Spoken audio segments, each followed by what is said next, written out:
ಈಗ ಪಾದಯಾತ್ರೆ ವಿಚಾರಕ್ಕೆ ಬರೋಣ. ನಾನು ನಿನ್ನೆ ಹೇಳಿದ್ದೆ ಪಾದಯಾತ್ರೆಯಲ್ಲಿ ಏನಾಗ್ತಾ ಇದೆ, ಸಿದ್ದರಾಮಯ್ಯನವರ ವಿರುದ್ಧ ಆರೋಪಗಳಾಗಬೇಕಾಗಿತ್ತು. ಆದರೆ ಅದಕ್ಕಿಂತ ಹೆಚ್ಚಾಗಿ ಡಿ ಕೆ ಶಿವಕುಮಾರ್ ಅವರನ್ನ HDK ಅವರನ್ನ ಬೈಯೋದೇ ಆಗೋಯ್ತು. ಇದೀಗ BJP JDS ಪಾದಯಾತ್ರೆಯಲ್ಲಿ ಒಳಗೊಳಗೆ ಗಲಾಟೆ ಆಗಿದೆ. ಯಾಕೆ ಪಾದಯಾತ್ರೆಯಲ್ಲಿ ಗಲಾಟೆ?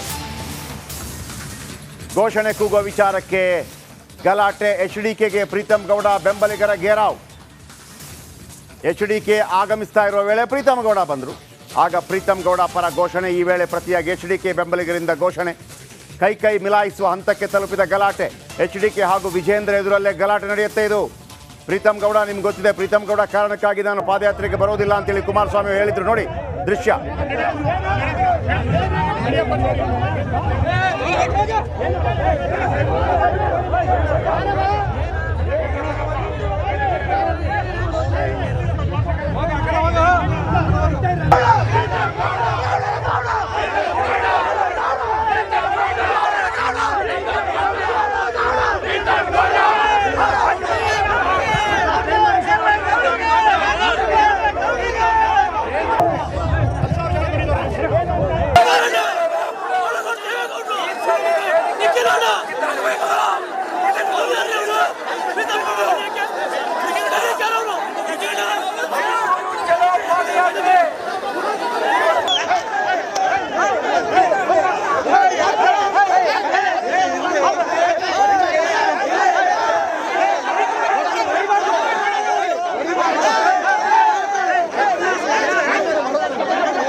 ಪ್ರೀತಮ್ ಗೌಡ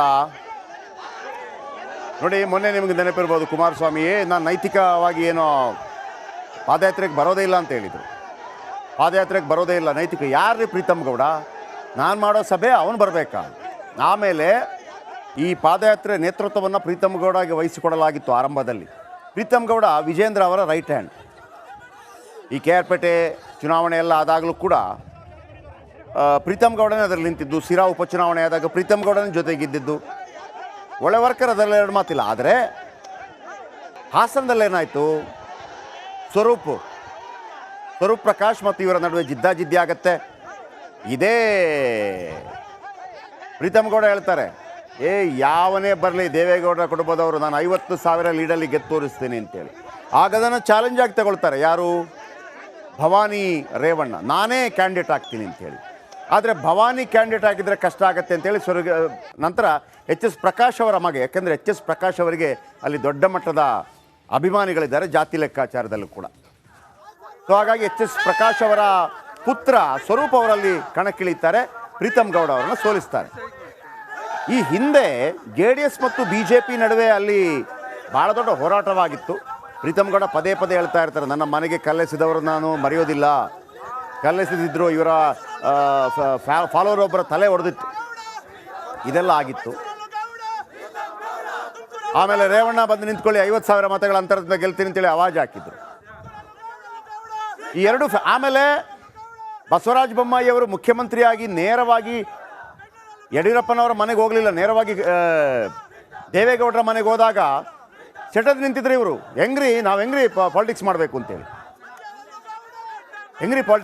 ಅಂತೇಳಿ, ಆಗ ಕೂಡ ಇದೇ ಗಲಾಟೆ ಆಗಿತ್ತು. ಇವ್ರದ್ದು ಹಿನ್ನೆಲೆ ಭಾಳ ಇದೆ, ಬನ್ನಿ ಮತ್ತೊಮ್ಮೆ ತೋರಿಸ್ತೀನಿ ಏನಾಯ್ತು ಅಲ್ಲಿ ಅಂತೇಳಿ.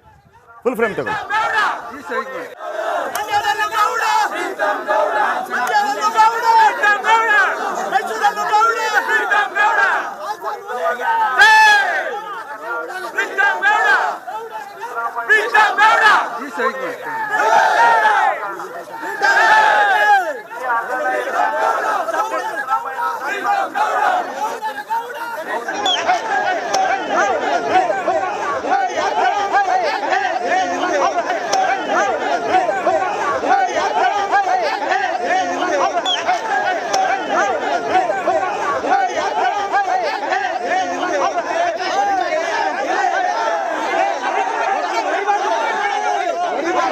ಈಗ ಪಾದಯಾತ್ರೆ ವಿಚಾರಕ್ಕೆ ಬರೋಣ. ನಾನು ನಿನ್ನೆ ಹೇಳಿದ್ದೆ ಪಾದಯಾತ್ರೆಯಲ್ಲಿ ಏನಾಗ್ತಾ ಇದೆ, ಸಿದ್ದರಾಮಯ್ಯನವರ ವಿರುದ್ಧ ಆರೋಪಗಳಾಗಬೇಕಾಗಿತ್ತು. ಆದರೆ ಅದಕ್ಕಿಂತ ಹೆಚ್ಚಾಗಿ ಡಿ ಕೆ ಶಿವಕುಮಾರ್ ಅವರನ್ನ HDK ಅವರನ್ನ ಬೈಯೋದೇ ಆಗೋಯ್ತು. ಇದೀಗ BJP JDS ಪಾದಯಾತ್ರೆಯಲ್ಲಿ ಒಳಗೊಳಗೆ ಗಲಾಟೆ ಆಗಿದೆ. ಯಾಕೆ ಪಾದಯಾತ್ರೆಯಲ್ಲಿ ಗಲಾಟೆ?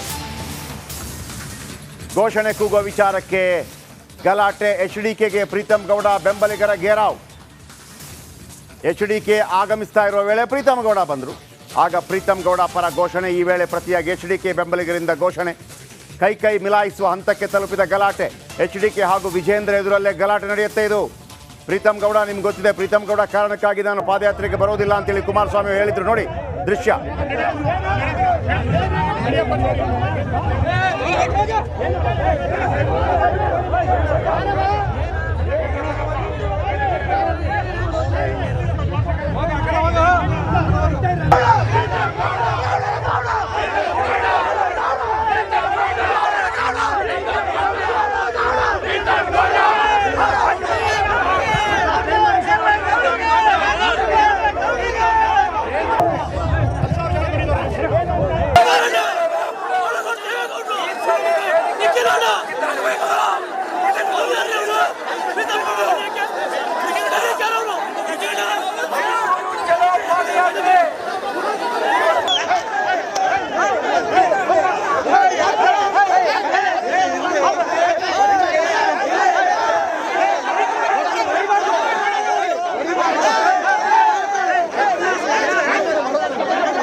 ಪ್ರೀತಮ್ ಗೌಡ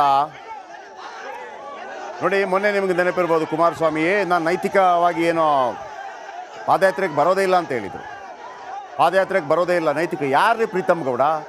ನಾನು ಮಾಡೋ ಸಭೆ ಅವನು ಬರಬೇಕಾ? ಆಮೇಲೆ ಈ ಪಾದಯಾತ್ರೆ ನೇತೃತ್ವವನ್ನು ಪ್ರೀತಮ್ ಗೌಡಗೆ ವಹಿಸಿಕೊಡಲಾಗಿತ್ತು ಆರಂಭದಲ್ಲಿ. ಪ್ರೀತಮ್ ಗೌಡ ವಿಜೇಂದ್ರ ಅವರ ರೈಟ್ ಹ್ಯಾಂಡ್. ಈ KR ಪೇಟೆ ಚುನಾವಣೆ ಎಲ್ಲ ಆದಾಗಲೂ ಕೂಡ ಪ್ರೀತಮ್ ಗೌಡನೇ ಅದರಲ್ಲಿ ನಿಂತಿದ್ದು. ಸಿರಾ ಉಪಚುನಾವಣೆ ಆದಾಗ ಪ್ರೀತಮ್ ಗೌಡನೇ ಜೊತೆಗಿದ್ದಿದ್ದು. ಒಳ್ಳೆ ವರ್ಕರ್, ಅದರಲ್ಲಿ ಎರಡು ಮಾತಿಲ್ಲ. ಆದರೆ ಹಾಸನದಲ್ಲೇನಾಯಿತು, ಸ್ವರೂಪ್ ಪ್ರಕಾಶ್ ಮತ್ತು ಇವರ ನಡುವೆ ಜಿದ್ದಾಜಿದ್ದಿ ಆಗತ್ತೆ. ಇದೇ ಪ್ರೀತಮ್ ಗೌಡ ಹೇಳ್ತಾರೆ, ಯಾವನೇ ಬರಲಿ ದೇವೇಗೌಡರ ಕುಟುಂಬದವರು ನಾನು 50,000 ಲೀಡಲ್ಲಿ ಗೆದ್ದು ತೋರಿಸ್ತೀನಿ ಅಂತೇಳಿ. ಆಗ ಅದನ್ನು ಚಾಲೆಂಜ್ ಆಗಿ ತಗೊಳ್ತಾರೆ. ಯಾರು? ಭವಾನಿ ರೇವಣ್ಣ, ನಾನೇ ಕ್ಯಾಂಡಿಡೇಟ್ ಆಗ್ತೀನಿ ಅಂತೇಳಿ.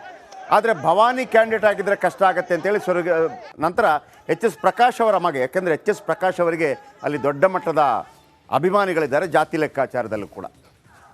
ಸೊ ಹಾಗಾಗಿ HS ಪ್ರಕಾಶ್ ಅವರ ಪುತ್ರ ಸ್ವರೂಪ್ ಅವರಲ್ಲಿ ಕಣಕ್ಕಿಳಿತಾರೆ, ಪ್ರೀತಮ್ ಗೌಡ ಅವರನ್ನು ಸೋಲಿಸ್ತಾರೆ. ಈ ಹಿಂದೆ JDS ಮತ್ತು BJP ನಡುವೆ ಅಲ್ಲಿ ಭಾಳ ದೊಡ್ಡ ಹೋರಾಟವಾಗಿತ್ತು. ಪ್ರೀತಮ್ ಗೌಡ ಪದೇ ಹೇಳ್ತಾ ಇರ್ತಾರೆ, ನನ್ನ ಮನೆಗೆ ಕಲ್ಲೆಸೆದವರು ನಾನು ಮರೆಯೋದಿಲ್ಲ, ಕಲ್ಲೆಸೆದಿದ್ರು ಇವರ ಫಾಲೋವರ್ ಒಬ್ಬರ ತಲೆ ಹೊಡೆದಿತ್ತು, ಇದೆಲ್ಲ ಆಗಿತ್ತು. ಆಮೇಲೆ ರೇವಣ್ಣ ಬಂದು ನಿಂತ್ಕೊಳ್ಳಿ 50,000 ಮತಗಳ ಅಂತರದಿಂದ ಗೆಲ್ತೀನಿ ಅಂತೇಳಿ ಆವಾಜ್ ಹಾಕಿದ್ರು. ಈ ಎರಡು ಆಮೇಲೆ ಬಸವರಾಜ ಬೊಮ್ಮಾಯಿ ಅವರು ಮುಖ್ಯಮಂತ್ರಿಯಾಗಿ ನೇರವಾಗಿ ಯಡಿಯೂರಪ್ಪನವರ ಮನೆಗೆ ಹೋಗಲಿಲ್ಲ, ನೇರವಾಗಿ ದೇವೇಗೌಡರ ಮನೆಗೆ ಹೋದಾಗ ಸೆಟದ್ ನಿಂತಿದ್ರು ಇವರು. ನಾವು ಹೆಂಗ್ರಿ ಪಾಲಿಟಿಕ್ಸ್ ಮಾಡಬೇಕು ಅಂತೇಳಿ, ಆಗ ಕೂಡ ಇದೇ ಗಲಾಟೆ ಆಗಿತ್ತು. ಇವ್ರದ್ದು ಹಿನ್ನೆಲೆ ಭಾಳ ಇದೆ, ಬನ್ನಿ ಮತ್ತೊಮ್ಮೆ ತೋರಿಸ್ತೀನಿ ಏನಾಯ್ತು ಅಲ್ಲಿ ಅಂತೇಳಿ. ಫುಲ್ ಫ್ರೇಮ್ ತಗೊಳ್ಳಿ.